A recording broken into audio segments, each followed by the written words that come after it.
Welcome to Life Unrestricted. This is your show if you're sick of living a life controlled by food and exercise rules, and if you're ready to learn how to accept yourself and enjoy the heck out of life. My gig is about body image, femininity, self-worth, and resilience.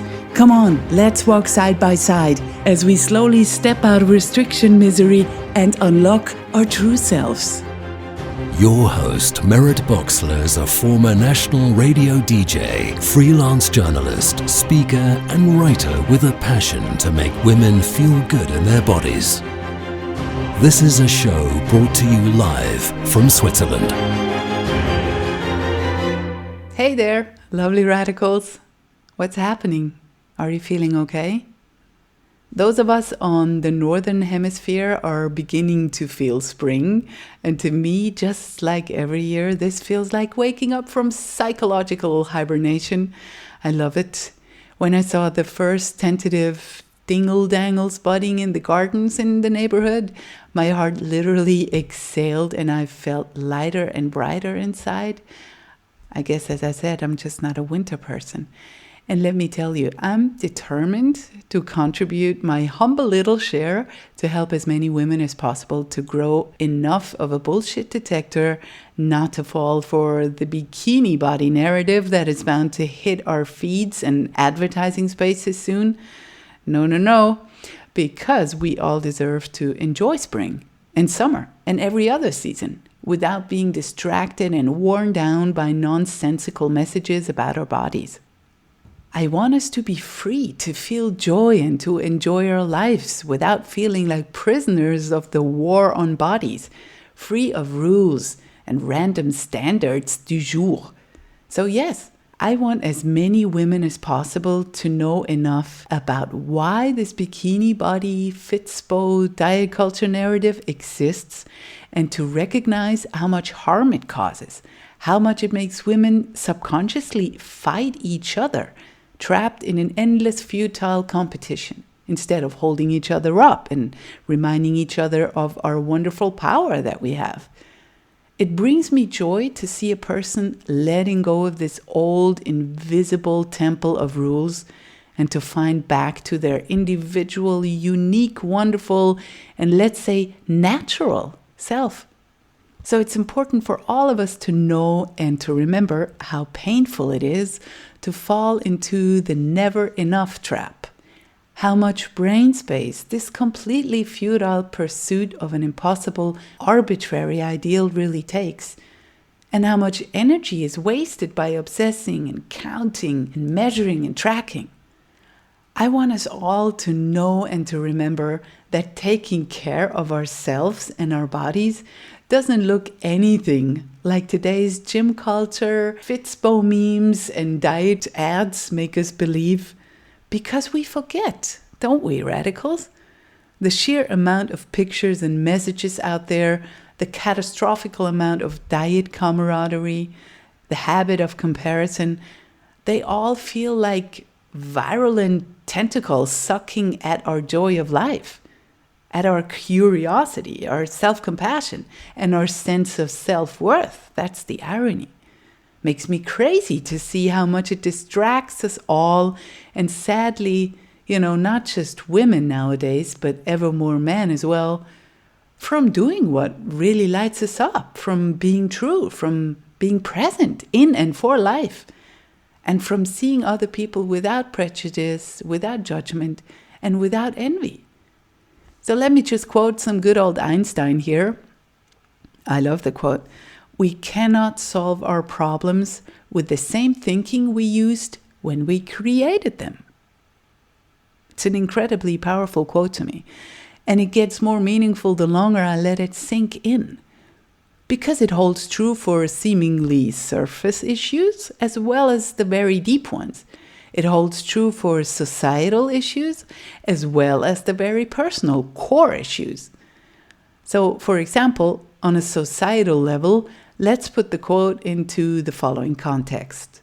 It is true that if we continue to see women as objects to be looked at, measured by arbitrary standards of desirability, by obedience and servility, by their willingness to bow down to the notion that they should be trophies, an appendix to power, and to be defined solely by how many heads they turn, if we continue with that line of subconscious thinking, then there's no way we can solve the problem of women being reduced to appearance and therefore constantly obsessed about stuff that distracts them from fully living a profoundly meaningful life. On a personal level, this quote might resonate like this, at least it does for me. What was I thinking when I became determined to beat my body into submission? What was I believing? What did I think was quote-unquote true? Well, based on my experience of being shamed and ridiculed for my looks and my body by my peers and my very caretakers, I created the thinking and the belief that there must be something wrong with me, and that in order to be accepted and loved, I needed to fix myself. So instead of questioning where my own mother got her body-obsessed thoughts, I subscribed to the idea that I was wrong and I got to work. So if I continue to hold on to the thought that I as a woman am to be measured by my appearance and how successful I was or am at fighting my body for as long as I can remember, just to be skinny, then how am I ever going to get out of my own diet mentality head? How am I ever going to truly believe that all human beings are equally worthy? Because really, if I believe there's something wrong with me or my body, I will by sheer logic not be able to believe that. No matter how hard we might deny it, if we do not question our thinking, and if we don't see that we don't have to believe those old thoughts, then we will always keep up those standards to which we hold ourselves and other people. So if we don't open up our narrow ideas of beauty, then how can we ever become truly able to see the real, as opposed to the superficial, beauty in our fellow human beings? The beauty that is not limited to looks, but the beauty of the sheer uniqueness of the soul energy of other people, the beauty of their presence, their smile, their embodiment, their ideas. This probably sounds an awful lot like, and incense sticks, but I mean it. Because when I look at an old couple, for example, an old couple that is holding hands, or at a weathered tree, or a pair of smiling eyes, or at my very, very worn, tattered teddy bear, I see beauty. If all of the above were polished, made over, or streamlined, I wouldn't feel the same. In essence, I am beginning to think that all of us who have been trying to look different, thinner, fitter, younger, more, quote, appealing, all of us who have spent decades trying to conform to some ideal, striving for our idea of perfect, well, I'm beginning to think that we are all betraying a sad truth. Namely, we have never been properly loved. And we have been hung up on the idea that love is something that we must earn, something that is to be achieved, some sort of price, when in reality, as we are finding out, love is something that we have to grow and cultivate within ourselves. So again, Einstein, we cannot solve our problems with the same thinking we used when we created them. I hope I'm making sense here on my philosophical sandbox. And speaking of beauty and love, isn't it beautiful and lovely that 3 women have decided to contribute financially to this podcast? 3 women who decided that what I'm doing is worthy of support. Yes, I'm looking at you, Isa, Cordona, and Brooke. Your support actively helps me to keep this work up, because it doesn't just appear out of thin air and costs nothing. And your help honestly makes a real difference. And I think a lot of people out there are grateful for you too. For without help, this show wouldn't be possible. Thank you so much. And if anyone is curious, you can support the show on patreon.com/lifeunrestricted. Patreon is a platform that exists so that creative projects can be supported and be kept alive. So thanks for considering a pledge. You can donate any amount you like, and if at any point you feel inclined to cancel, you can do that. On patreon.com/lifeunrestricted, you will find this show. Thank you. So, ta-da! In today's episode of the Life Unrestricted podcast, I get to talk to Hilary Kinavey from Portland, Oregon. Hilary is a licensed professional counselor who specializes in disordered eating, trauma, anxiety, depression, and addictions. She works in partnership with clients to develop a deeper understanding of their personal challenges, inner wisdom, and their personal story. As a counselor, she places an emphasis on developing insight, mindfulness, and empathy for oneself. In 2005, she and the wonderful Dana Sturdivant started facilitating groups to help women let go of food and weight obsession and sharing the same ideas. They then merged their practices to create a revolutionary approach to re-establish the body trust that we all have been born with. They founded Be Nourished, a partnership that is based on the passion to help people lose the weight and body shame and to create the change they seek from a deeper place. They offer programs, workshops, retreats, and e-courses to help cultivate body trust, as well as counseling, yoga, and naturopathic care to complement long-term body acceptance and the benefits of being physically and psychologically nourished. In addition to counseling, coaching, and facilitating, Hilary is a popular speaker on topics such as health at every size, intuitive eating, and body respect in healthcare communities, and she is a regular contributor to the Huffington Post. So, hi Hilary, what a pleasure to talk to you. I am so happy to be here with you. Feels like it's long overdue to be able to sit down and have a chat with you. So I'm thrilled to be here. It's wonderful. Thank you. Yeah. So, as I believe people connect and heal with the sharing of stories. So, before we jump into your professional work and your opinions, I would love for you to share your own story. Do you remember how you felt in your body when you were a child?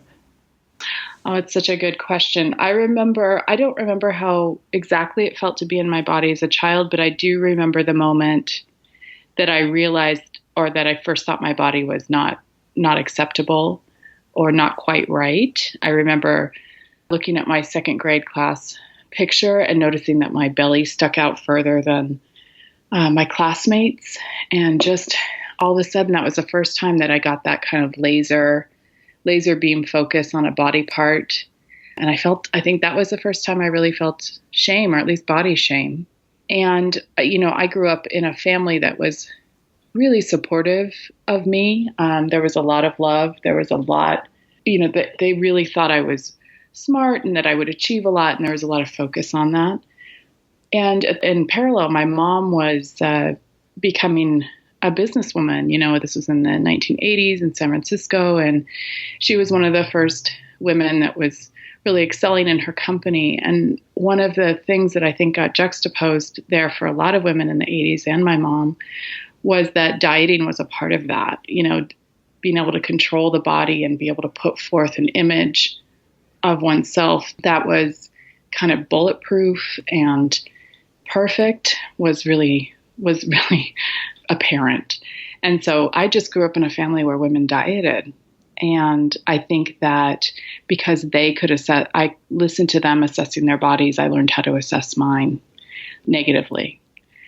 And I think at that point, for me, when I was young, when I first saw that picture, that I kind of took on the body project thing that most of us get handed somewhere along the way. The idea that this too is a part of my achievement. This too is a part of how I want to show up in the world. I want to show up as controlled as possible around my body. And that there was also this undercurrent of you can be successful, you can be intelligent, you can go after your dreams, but if you're fat, no one's going to see it. Mm-hmm. That somehow that could make you more invisible or less valid or less credible. And so I think that's the part I really took in deeply. And so while there was never a mandate that I dieted, there was never any discouragement. There was Slim Fast cans in the house because my mom drank them sometimes. And so if I wanted one, they were there. Okay, And she never discouraged you from dieting, but she didn't force you onto one. no, and she didn't say I should. Nobody said I should. It was all very subtle. It was kind of what they did. And so it was very normative in that way. Did you tell her, look, Mommy, my belly is sticking out? And did she kind of say, yes, it does? Or didn't you tell her? Or was it just a private I don't think I particularly told her, but I think there was a validation that I wasn't thin somewhere along the way, but it wasn't particularly overt.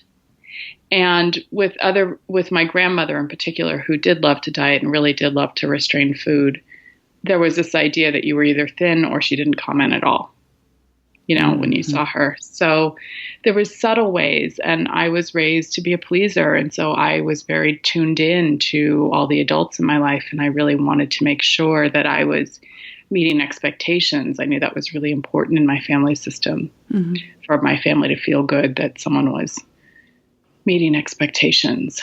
So I think I thought it was a vehicle to gain more power in my life, to gain more respect, to gain more love. And it turned out it never worked out that way. Or to avoid pain and rejection, as it sounds, just to... Yeah. I think the assumption for me, for a lot of people I've worked with over the years, is that if you acquiesce, you will, gain power, you will minimize rejection. You will get closer to a sense of belonging. For me, dieting didn't work at all. I wasn't someone who ever had a big weight loss or ever had a big body change. My body has kind of been within a similar range most of my life. And so, it became very clear that this wasn't working over time.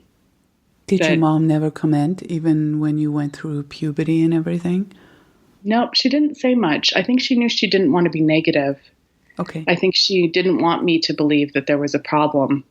But I also think that her stuff around dieting and other family members' stuff around dieting was so just not examined at all. Yes, it never is. Exactly. That's the one thing that is persisting everywhere, as if it was the most normal thing to do. Yeah. And so I think when I did it or expressed interest in it, it was just what people do. There wasn't a sense that it would be harmful to me. There also wasn't a sense that, I think that they wanted me to have the best life possible. And so if I were to be successful, then that would be good news. But if not, they would love me anyway. But there was no discouragement. And I think it's, even being able to call it harmful was just not even within the realm of possibility. It wasn't, I think it's even hard for us today to really assert to folks that are trying to give up dieting that it truly is harmful. Like, we have to really be able to name all the ways that it's harmful, because it's still not overt in our culture. Not at all. So I would assume you were frustrated when you were a teenager because you figured everybody else looks different and I cannot. Diets do not work for me. Something's wrong. Or did you just accept it? I think for the most part, I accepted it. I think I had some dysmorphia because I had this experience where everyone did accept me pretty much. I didn't experience a lot of rejection. I was primarily the person rejecting me. Yeah. But I always thought it was something I could work on. Yep. It never left me as a project. And some way, I think I thought I was getting away with hiding it. Like, I got clever about dressing so my belly didn't show, or, doing all these things. And somehow I think I just felt like I was fooling people. And in retrospect, when I look at my body, then it was quite acceptable. But at the time, I didn't quite know that. Yeah, so sad. Someone told me the other day when we were looking back on the apprenticeship I did in a bank for 3 years when I was 16. She said, you basically wore the same oversized pants and T-shirts for 3 years. And I was just hiding. All I saw was beautiful girls who were admired. And, I was the one who was supposed to give the girls' numbers to the boys. You know what I mean? I was only approached for that. Hey, your girlfriend is cool. Give me her number. Something like that. So I was hiding. And that, of course, fueled the fire of wanting to be thin, because I thought that was obviously the measurement. And then, of course, I went on diets like a crazy person, and I tried everything because it seemed to be the success. I mean, there was either you're going to hide because your body is not okay and you're not going to do anything about it and you don't have to wonder why nobody wants you, or you can change your body. But there was nothing in between. There was nothing. No one ever told me, hey, you can dress, freakishly or however you want, colorful, in your body right now. You can accept it right now. That was never an option. It was either stay hidden or go to fucking work. And I did. I don't know. There was just this or that. And so I think that's still going on out there. That people think, but I don't want to go back there, so I got to hold on to this fight. I think it feels safer to try to acquiesce. Oh, totally. I totally admit that. I think that to be able to really say, this is me, I'm right here, this is me, this is acceptable, is such a leap into an arena of courage and bravery and learning to stand your ground, instead of continuing to just hustle in response to shame. Oh, yes, you said the most beautiful word in this context. I was hustling for acceptance and love all the time. And I think it's a kind of my armor was hiding in a skinny person. Right. Or in a skinny body.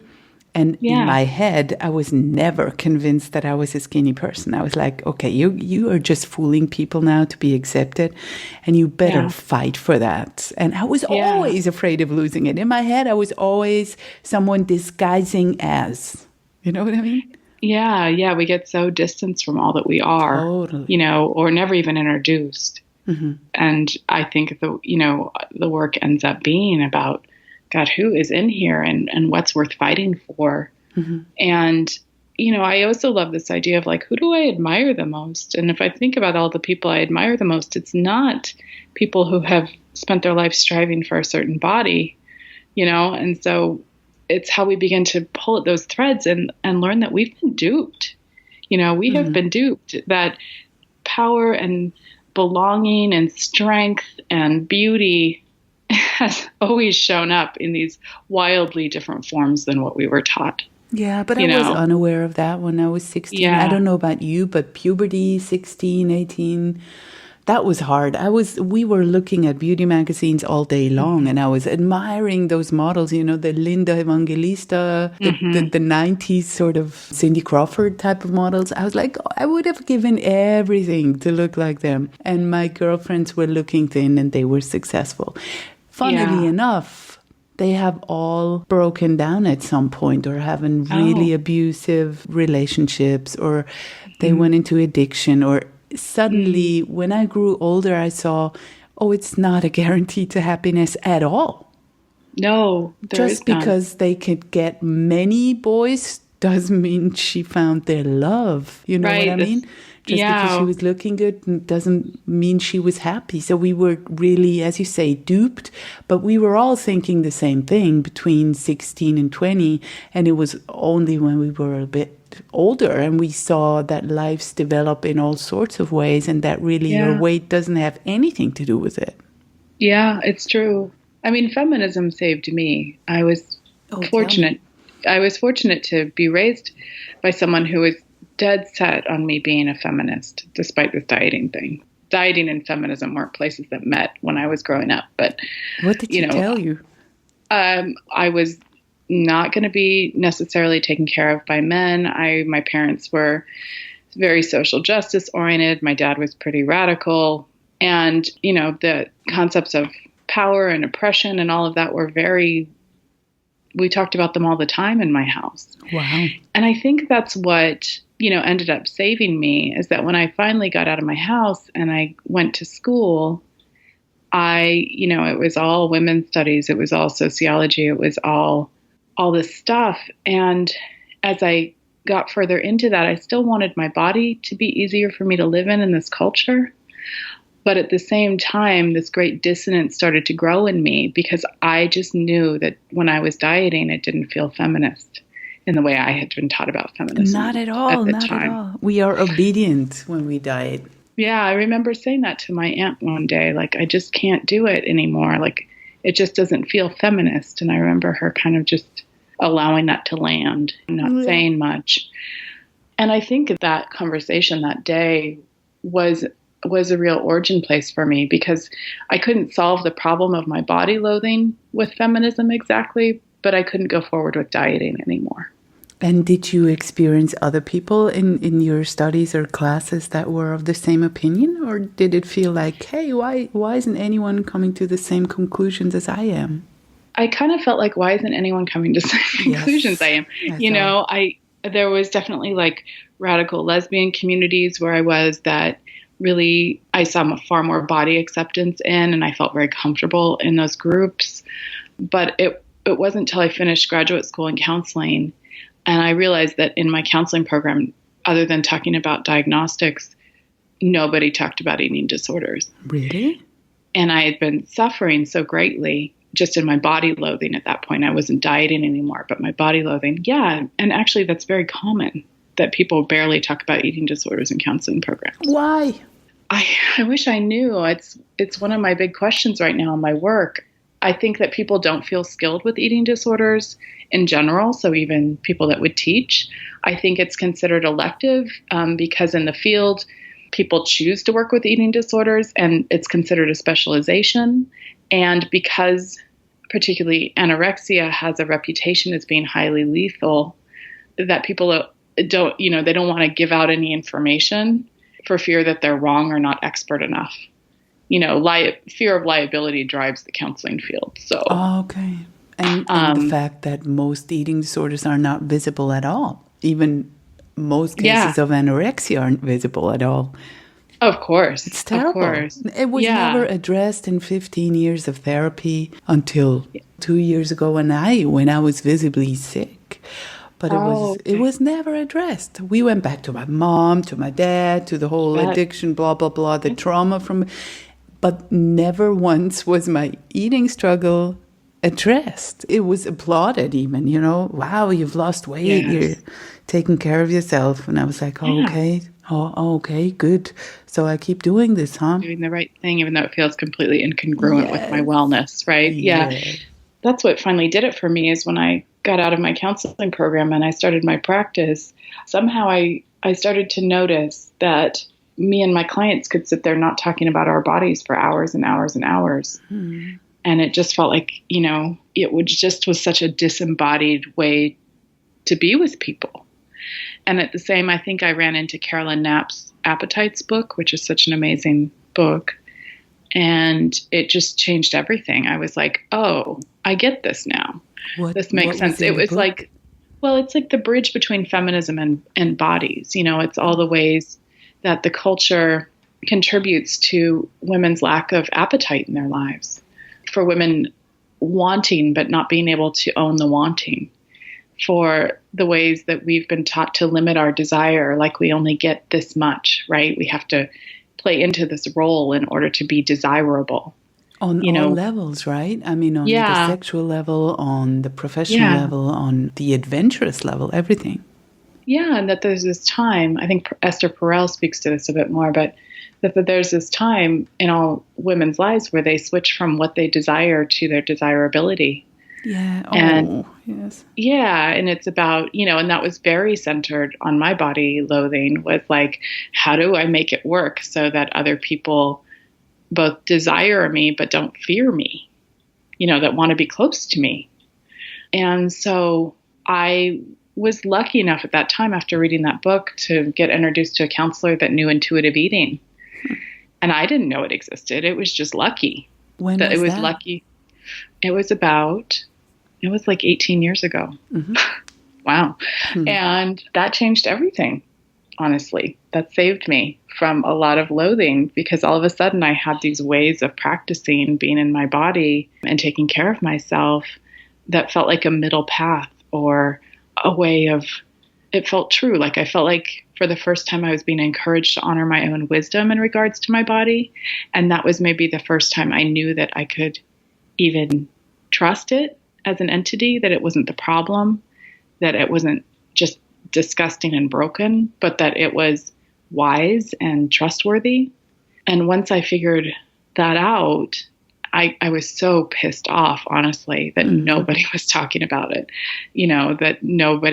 that this wasn't a conversation in the world. And so my feminist background and my counseling background kind of collided there. And I became very driven around introducing people to this conversation. And it started with intuitive eating for me. Do you remember your initial steps towards letting go of your body loathing? I remember a few things. I remember the day that my counselor she said, maybe you could try going for a walk around the block, but not for exercise. She said, do you know that energy moves around in your body and you can feel it? And I thought, really? I didn't know that. I was very disembodied. And so I thought, okay, well, I don't want to go for a walk because she's telling me to, but I am curious about this energy thing. And so I remember that day. I remember kind of walking out of my little house and around the block and being like, wow. The minute I had permission to tune in beneath the neck and to look for something specific, I was blown away. I was like, wow, there is like this buzzing sensation in my body when I walk. And I'd never seen it before, and I'd never found it. And so that was, I'll never forget that walk. So you kind of felt your body more from the inside out rather from just looking at it? Yeah. Okay. And that there was all this life in it. There was all this energy moving around, and there was all this stuff to pay attention to. And at the same time, she was teaching me about how to eat in response to hunger. And all of a sudden, I knew that there was hunger, And you weren't afraid at all of weight gain? I don't think I thought about it I was always afraid of weight gain. But I also knew that I wasn't going to diet anymore. I think in that intuitive eating process, when you kind of hit diet bottom, you just want to know to do something, because the screw it plan, the not taking care of myself, was just spiraling me into feeling really bad, really depressed, really disconnected from my own power, all the stuff in me that is very wise. The more body loathing amplified, the less credible I was to myself. And I didn't believe it. There was a part of me that didn't believe it. Like I knew something was wrong. I just didn't know what to do about it. So intuitive eating for me became a way of having a set of practices that felt good. I was someone that tended more towards comfort eating, or, I wasn't going to restrict myself when I ate because that felt like dieting, but I didn't know why and when to stop eating at all. Like I just didn't understand how you work that out. And you did work it out. I did work it out. I love intuitive eating. It's something I practice every day, some days more than others, but I'm aware of it all the time. It's just part of my practice of eating. I'm just know now what it feels like to be not quite full or very full, or to need to find satisfaction in my eating. Some days you need that more than others sometimes. Some people definitely need it every day, but that I just knew I got to be in charge of something that felt really true to me. Like I got to say yes and no, and it wasn't about everybody else. And I got to enjoy food again. And I got to eat what I wanted, and I didn't have to negotiate whether or not I got to have something anymore. And all of that was truly liberating. Did your life change when you started intuitive eating and you kind of radiated a different energy? I think so. I think it became I think intuitive eating is an amazing metaphor in our lives, because I think once you can trust your wisdom around food, your inner wisdom around food to some degree, it becomes far easier to trust yourself in a lot of other arenas. And it becomes easier to say, God, that stuff isn't my stuff. That stuff around portion control, that stuff around who I should date or who I shouldn't date, that stuff around what they think I should be doing with my life. Like none of that is mine. and what is mine and what do I believe and what do I trust? And because of all of that, my work went in a radically different direction. I had never planned to work with women around their bodies or people around their bodies. That was not on my radar at all. But then all of a sudden, it was all I wanted to do. And I think you were called to do this work because, I've heard and read a lot about you and your work, and it all resonated with me on a deep level, not just because of the profound content of what you say or write, but also because of, your tone and your style. I love how you manage to be very clear and precise in what you say, and at the same time, you made me and probably also other people feel seen and heard and kind of safe. So you managed to create an atmosphere where the heart is open to receive the messages you are about to say. Yeah, and thanks for I think your message challenges our mechanistic thoughts that diet culture planted into us, and it's not so easy to, reach through that wall that diet culture has built in us, the resistance to this message. So I wonder how you approach people so that you can reach them. I think I want to approach people from the inside out. I tend to really think that this work is about more than learning to intuitively eat. I think that this work is about creating a relationship with ourselves that we want to be in, a nice long-term relationship that feels safe after years of shame and frustration. And I feel like I know this work from the inside out. I feel like I know what it is like to sit over there. I may not know exactly, I may not have had exactly the same experiences, but I do know loneliness, and I know rage, and I know sadness, and I know frustration, and I know shame. And I want people to know that those emotions have a purpose and that they can help us heal. And so it's impossible. It's just how I'm wired, but it's impossible for me to just talk in a perfunctory way about the steps of intuitive eating without acknowledging the emotional experience that accompanies it. I think it's just how I've been wired. And I also see that sometimes in the field there's certain levels of comfort with delivering this work. So folks might be comfortable talking about intuitive eating, but they don't want to talk about body acceptance, or there's a fear about holding space to have conversations that are more challenging about, trauma or the body or difficult emotions. And I think that intuitive eating, or what we call body trust now at Be Nourished, is a path to healing.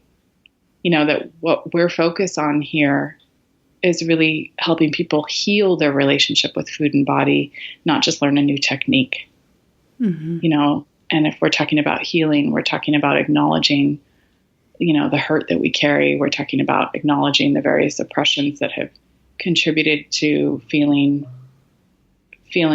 less powerful and less able to take up space in the world, or not entitled to take up space in the world.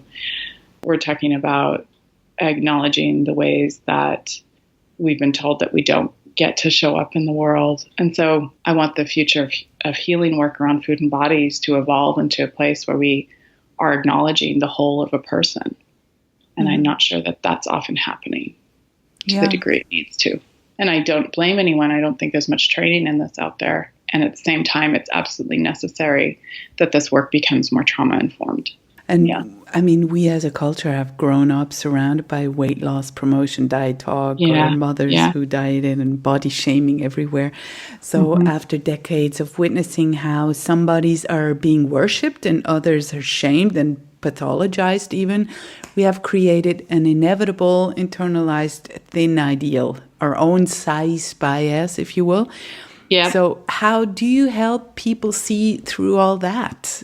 What is the first step we can take to make someone open up to this message and actually see that they also have been duped? We ask everyone a question when we start working with them, which is, how did you learn your body was a problem? And inevitably people can conjure a time, and I have yet to hear someone who came to that on their own. Most of the people we've served over the years say, that, they were definitely happened before the age of 9. And it came from a relative, like a parent, a mother, or a physician. Mm-hmm. And all of a sudden they knew, much like when I looked at that second grade picture, that they had a new problem to solve. And I think that that's the introduction, of body shame, of shame. And we know that shame is this really painful feeling that's based on the experience of believing that we are flawed and therefore unworthy of love and belonging. Mm-hmm. And so I think that when folks begin to see that the culture has set up standards that nobody can meet, that it cracks the door open for change just a little bit. And then when people begin to notice that they want this freedom for everyone else but themselves, that the door cracks open just a little bit more. And then we talk about the idea of body respect, that's a place to start from, that for some of us, body respect is available sooner than body love will ever be, or body acceptance will ever be. But can I respect my body? Can I respect that my body is a manifestation of my lineage and my story, and that it makes sense that I'm here to perhaps heal this for the first time in generations, and that I want to at least respect my body. Maybe I want to begin to learn the rhythms of my body, but for right now, I'm choosing to respect it because I know that it starts with me, that the culture isn't going to give me permission, and we talked a lot about how those of us who are choosing this path right now are the ones that are going first. It's a brave work. It's activism-oriented work. Other people aren't going to feel like you're speaking a whole different language from you, and that is the path. That's not just you. There's many of us doing that. And then we start to introduce ideas around how do we begin to trust our bodies more? How do we begin to unravel what hasn't really been mine, the things I've learned about my body, or the things I've maybe learned to do to my body because I thought it was a problem? How do I begin to take that back or unravel that a little bit? Mm-hmm. And we think body trust is a practice. We operate from the idea that it's something that we practice every day, and it's never perfect. We want people to do kind of like get a C instead of an A in body trust. We want people to do most of the time, but never all of the time. We want this to be a practice based in self-compassion and a practice about showing up for ourselves, which is the other side of the coin from always having to numb because we don't know what to do with the amount of pain we're in all the time. And what would be an easy step for someone who's listening? Like, okay, how do I trust my body more without actually being confronted with all of their worst fears? I know. I think one of the places we start is, can you acknowledge what your body does for us every day? Mm-hmm. I love what Amy Pershing says, which is like the goal, the hope is to move more towards body as home instead of body as billboard, And so I think a lot of us have been taught to just pay attention to these external aspects of our body. But what's really amazing is that like our blood is cleaning itself all day long, and our hearts are beating, and all these parts of our body are showing up for us every day, no matter what we do, no matter what we believe about it, no matter what we say about it. So it's certainly a starting place. And then the other places we start is we acknowledge that, we often have people name like, what is your relationship with your body like now? And what is your ideal relationship? And we acknowledge that all those things that people want aren't necessarily tied to thinness. For example, like right now, my relationship with my body feels disgusting, and how I want it to feel is safe. Or right now, my relationship with my body feels numb, and I want to feel more alive. Never, when I ask people for those lists, does it come up that the ideal is tied to a size. It's tied to a quality of relationship with oneself. Mm-hmm. And so we begin to acknowledge that what's happened is that dieting culture has robbed us of the opportunity to dwell in our truth and to dwell in ourselves, in our bodies, and to really allow ourselves to have a safe relationship with ourselves. Yeah. And so we start to acknowledge the dichotomy there. And I think that for many people, hunger work is another good place to start. Just the radical question like, am I hungry? It's a radical question. Am I hungry? Or also, if I could have anything right now, what would it be? If I could have anything right now, what would it be? I always tell people I'm working with, like, you don't have to do anything about those questions. Just because you're hungry or not hungry means you have to eat or not eat. But knowing that you know the answer, knowing that the answer might be starting to bubble up within you is really powerful. And that's where the work is. It's not so all the time in the behavior, but it's in the noticing of what's true. You know, it's noticing that we do have some wisdom that's dying to come out. And the other thing I really want people to know is that all the coping that they've done in their lives has come from wisdom. That it has not been stupid to have an eating disorder. That does not mean that you're messed up, that you have struggled in your body. It means that the coping that you needed at that time in your life showed up, and it was the wisest thing available. Yeah, it's the best we knew how to help ourselves. Yes, and it's wise to take comfort where comfort's available sometimes. And it doesn't start to get itchy and uncomfortable. We don't start to get ready to shed that until it's time. Mm-hmm. And we can have all kind of regrets about how long that took, but it ends up making sense. When it's time to do the work, it's time to do the work. Yeah. And changing. There's no fast forward either. No, I was going to say changing such deeply rooted false ideas and coping mechanisms. It isn't something that happens overnight, sadly, I have to say as well. No. And I often find it very frustrating to notice how regularly I fall into old patterns of thinking that are really based on fear. Fear of not belonging, fear of being left behind. Even sometimes I have the fear of being left behind by the HACE community and the intuitive eating. What if they're all fooling me and they're just waiting for me to have courage and come out, and then they will very old thoughts of being punished or being ridiculed that have nothing to do with the actual setting of what's going on. So it's in those moments that I forget to be self-compassionate and patient, and I catch myself thinking, man, get over it already. Can't be that hard. Yeah. You just got to accept your body. Don't be such a wimp about it. So why is it that body image work is often underestimated or not addressed at all? Well, I mean, I think it's considered like the last thing that people do often in treatment, because I think there's a fear that if people face body image stuff that they'll relapse or something. I don't quite get it. How would you do it? Well, what we do, we really focus on body acceptance, and we talk about embodiment. I really don't love the word body image and what it's come to mean. I don't think we need any more CBT manuals on how to improve body image. Mm-hmm. I just think we need to go a little deeper, and I think it's absolutely necessary. And I think that if we, in our counseling centers, we're offering an environment that promoted body acceptance and reduced weight stigma from the beginning, these conversations would be much easier and much more readily available at all stages of treatment. And they're not.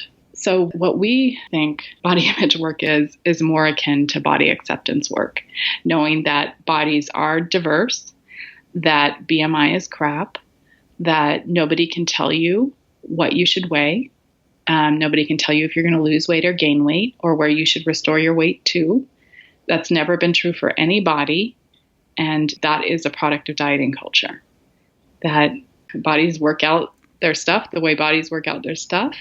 And if we were actively working on developing a culture that really understood that bodies are going to have different ways of expressing themselves, and that's not all related to health, that it would be far easier for people to recover. Mm-hmm. I think there are two very deep components of this. It's not just being able to look in the mirror and saying, okay, that's me.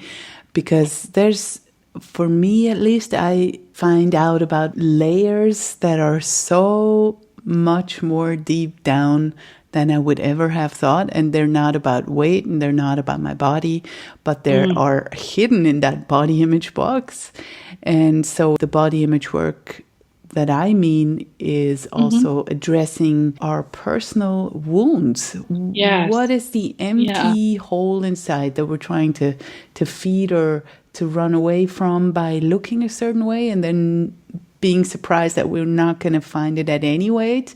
So what is Yes. going on? What is going on with my self-worth? What is going on with my fears? Who do I think I have to be, or who am I? What am I here for? How do I feel?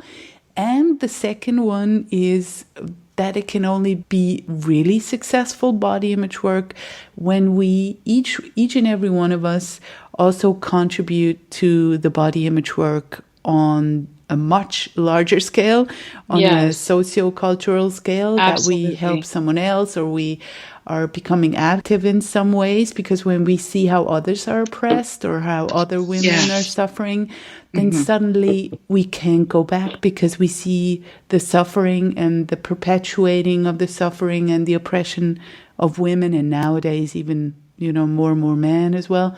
So I think it combines stuff that is really, really personal and goes deep, and that's the hard part.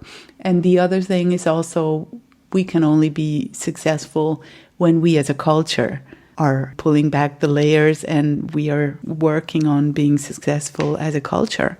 I agree. I mean, I think we, like Sonia Renee Taylor talks about, and she uses the word body terrorism, as we have to understand that all oppressions are linked.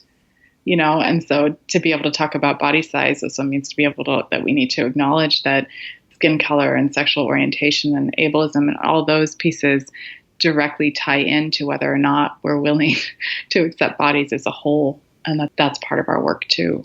Mm-hmm. Yeah. And if we zoom out for a minute and have a look at the whole body dissatisfaction epidemic out there more generally, where do you think lie the origins of body shame? It's a great question. I mean, I think it started with power. I think that to have people hustling to change themselves or believing that they have less value because of some trait of theirs is about money and about power and about keep people small and keep people from being able to take up space in the world. I mean, the economics of dieting in the beauty industry are quite enormous. If we weren't buying into that as often, we would change our economy tremendously. I think that, I hear so many women in our programs talking about how they wonder, what would be possible in my life if I wasn't spending all my time worried about my body. And I wonder that too, that there's a tremendous amount of women that have their lives on hold because they don't believe body acceptance is for them. And I think that's keeping a lot of us from accomplishing a great deal in this world. Yeah, and some of us have even forgotten our real energy, power, and purpose because we don't even remember a time when we were full of the idea that we are somebody no matter how we look. And there's a reason for us being here and we're all equal. That got beaten out of our minds very early on. And now now we have to face the question, the initial question, what am I here for? What do I want to achieve besides looking a certain way? So we really have been distracted and sidetracked successfully, one has to say. I know. I feel like, in the patriarchy says you get this much. And so many of us are like, oh, okay. I don't know how to let myself get so big that I can say, no, I want more. And so I just keep taking just a little bit. Mm-hmm. I'll take the leftover crumbs. And better suck up to the big white man. So maybe he keeps on protecting me. So I'll just stay a little bit smaller than him so that he doesn't kick me out of his protege area. You know what I mean? Yeah. I've been really processing that since the election in the United States. Yes. And we're looking at the numbers of, for instance, white women that voted for Trump and how apparent it seems to me that we keep, as white women, choosing, not being able to see this, not being able to step into our lives and step into our power. And it's really frustrating given how much privilege we have. Why do you think they don't see it? They don't see their fear. They don't see why they still think that they need big, powerful white men to give them the permission to be accepted. Why do they not see it? I mean, they're not bad women. No, but I think that we don't know how to lean into discomfort. we don't well practiced at that. I think there's a challenge among some white women of being able to see the distinctions between the privilege that they have in their life and how that acknowledging privilege doesn't erase the fact that they also might have trauma, that they also might have other things that have caused pain that have impacted their ability to fully be in themselves. But that privilege is, even if we're in a great deal of pain and suffering, we still need to acknowledge the power that we have, in a culture where people are far less powerful and have far less voice. I think that's really essential. I think that, it's challenging to do healing work. Both of us have acknowledged that we could have gone on in counseling for a long time without anyone ever talking to us about our bodies. And so I think that this conversation has not grown to the degree that it needs to reach enough people yet. I think that we think the ways that we numb ourselves are going to keep us safe, and they don't really, that they all have an expiration date. And that can be, we can keep running and running and running and running, but eventually it catches up to most of us. Oh, yeah. And I need to reckon with what's happened. Mm-hmm. It's a deep personal fear of each and every one of whatever people that subscribe to the idea that they have to play nice with certain institutions or authorities or whatever to just stay safe. And yes. I can only compare it to my relationship to my father, who was very estranged. And I was, at the same time, I hated him for not ever doing anything, for just disappearing. And at the same time, I was fearful because there was still this hope that maybe if I'm playing nice, he might one day approve of me. So I don't want to blow the slim chance of that ever happening. I relate to that. Yeah. Yeah. And so I just played nice, and I really dimmed my shine, and I really wasn't aware of my shine at all, just to, not have him rage at me, or he has a very short temper. So I was not feeling safe. So I was just not saying my opinion and just saying yes when he says so. Yeah. And only when I grew a certain foundation in myself after my breakdown, nowadays, I don't care as much, he doesn't ever show up or call. I'm not even blaming him anymore. I don't hate him anymore. I can safely say I love him. He did as well as he could, but I wouldn't ever put up with his shit anymore. If he talks down on me, if he ever calls again, I can be very boundaried in a way and still be very nice and say, okay, I'm not putting up with this today, and I will call you when I feel like it, without putting up a fight and nothing. So I do not think of myself as being below him. And as long as I was kind of thinking that I was dependent on his love and not safe, I, of course, wouldn't oppose him. So I think it's the same thing on a larger scale. If people, are promised that their life is going to be better, they're going to be okay with certain concessions that they shouldn't be okay with. I know. I mean, many women are not free. We don't see the power that we have in our lives. The amount of violence and trauma that we have experienced make it so hard to say, I'm worth more, and that's your problem. That's been your stuff. That's your healing work, and I'm going to do my own. That we get to draw that line, and in that healing process, then we can awaken. When we awaken our power, we can see how much influence we can have on the world around us. And we see the ridiculousness of this focus on weight. But at the same time, we have to acknowledge that it is everywhere. I was just listening to a comedy podcast today, and they were two very known American comedians, and I love them. They were really funny. But I kid you not, half of the time they were talking about some other comedian who is at a higher weight, and then they ended up talking about dieting. They ended up calling him up and ridiculing each other for who is at what BMI and what height and what weight, and how they were going to make a bet that by the end of the year they would lose a certain amount of weight or else.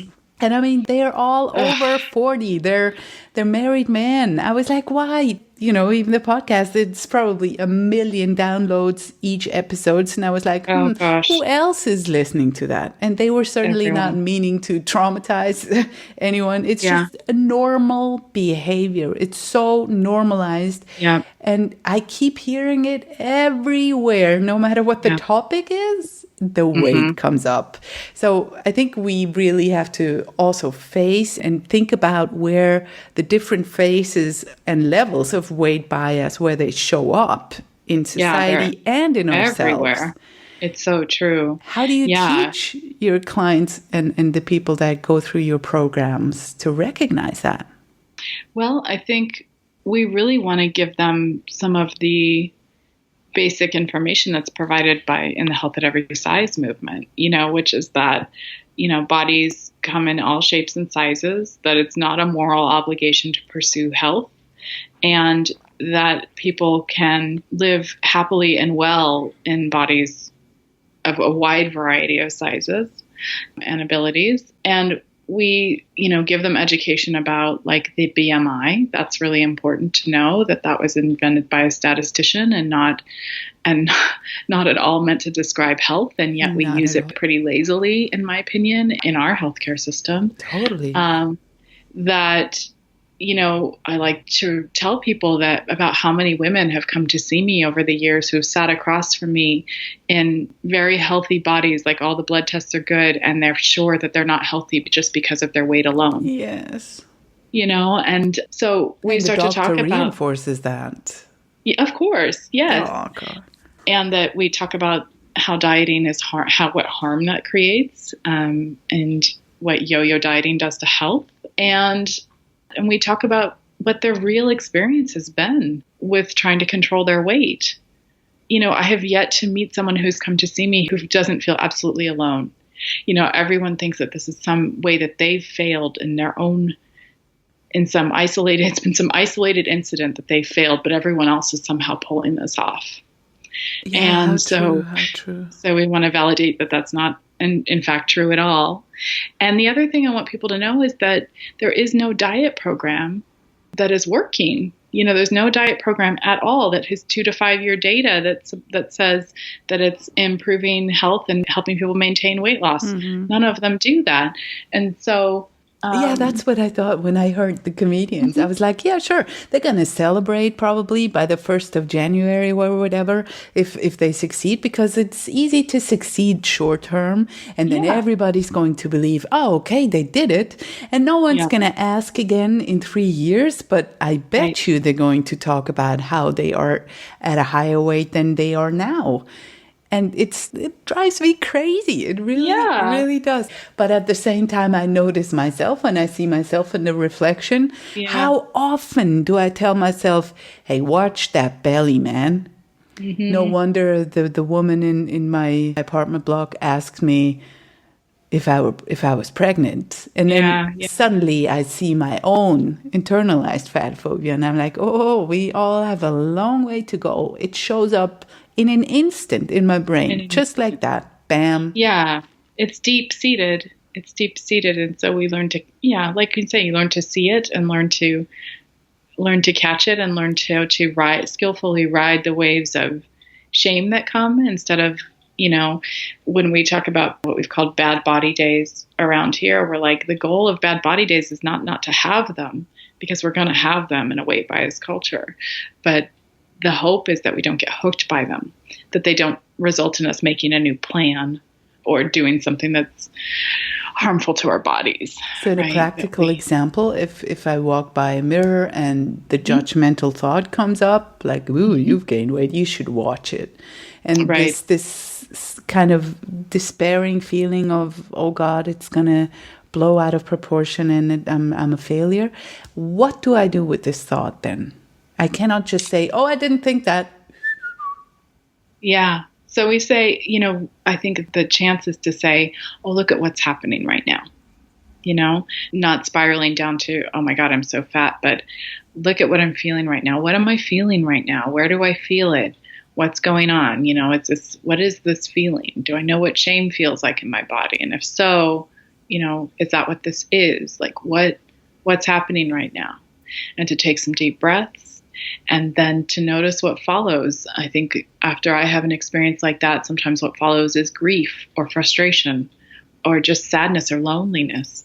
And so can I turn towards that feeling instead of trying to distance from it by making a plan and never getting to know what I feel at all? Mm-hmm. And sometimes it's just nice to know that when we get triggered, like, hey, when I get triggered, it takes 4 hours to get over it, or it takes 24 hours to get over it. And that's what it's going to be like for the next 24 hours. And then it's going to go away. Oh, okay. You know what I mean? Yeah. That we should have reactions when we're stigmatized or shamed. That we should have emotional reactions. That's a sign of health, to have an emotional reaction when something like that happens to us. But can we stay with ourselves with it when it happens instead of blaming ourselves for feeling bad? Okay, that's very helpful.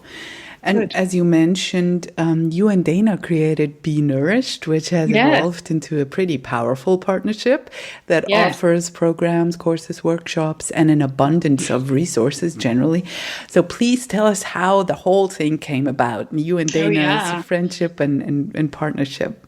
We lucked out is how it happened. We both joined this clinic in town in Portland, and the clinic didn't last long for a variety of reasons. But Dana and I found that we spoke the same language about body. She was like the first other professional. She's a dietitian that was interested in health at every size and intuitive eating. And we were like thrilled to be able to talk about that with each other. And when this clinic kind of ended swiftly, we decided to continue these groups we'd been doing together and kind of have our practices operate side by side with the same tagline, Be Nourished.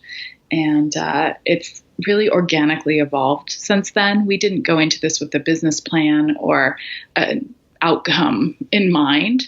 We just let it evolve. Feminine way of business. Yeah, it's true. Mm-hmm. And partnership. We were definitely colleagues before we were friends. And now we're just, we're kind of best buddies, and our families are intertwined, and we're really both feel called to do this work and committed to it.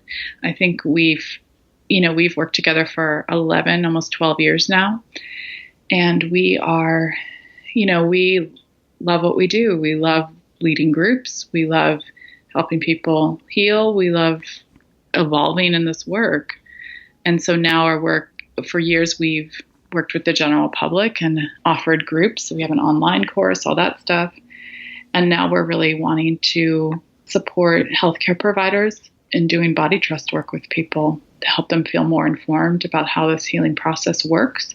And so now we have a variety of training options for healthcare providers too, which I'm really pleased about, because there's not that many places for people to go to get training.